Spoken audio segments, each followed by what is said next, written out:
Repasseuse de coiffe à Skifiec dans les Côtes-du-Nord, Madame Lelouette, malgré son âge respectable, n'avait pas encore tout à fait raccroché son fer à repasser en 70.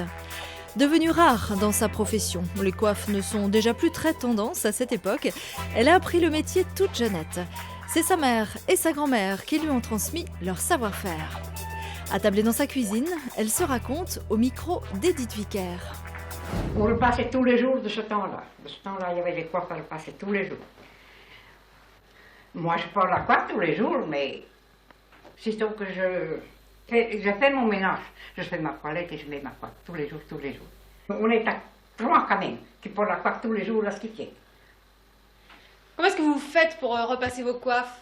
Eh bien, vous voyez, c'est comme ça. Les amidonnés, quoi, les sécher. L'amidon de froment, parce que c'est pas l'amidon de riz non plus.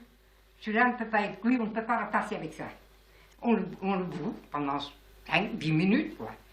Et puis, voilà, on le laisse refroidir. On les amidonne 2 fois à l'amidon cuit, et puis on les amidonne après à l'amidon cru pour les mouiller alors, pour repasser. Et il faut du borax encore avec ça.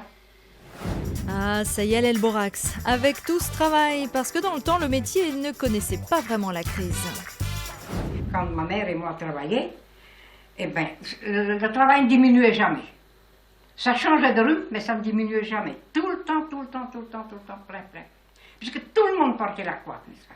Des chemises, des rideaux, je vous dis. Enfin, formidable du travail. Mais ça a diminué petit à petit, n'est-ce pas? Et surtout depuis la dernière guerre, là. Vous m'aviez parlé tout à l'heure d'un fer à repasser. Vous repassiez avec quel fer lorsque vous aviez l'âge de 13 ans? Avec un fer comme celui-là, un grand fer, quoi, à charbon. Des fois, je le prends encore quand il n'y a pas ou quelque chose, en fait, quand j'ai besoin. Mais principalement, avec ceci, je peux rester assise, tandis qu'avec l'autre, j'étais obligée de faire debout. Et il pesait combien de kilos? 7,5 kg. Rendez-vous compte?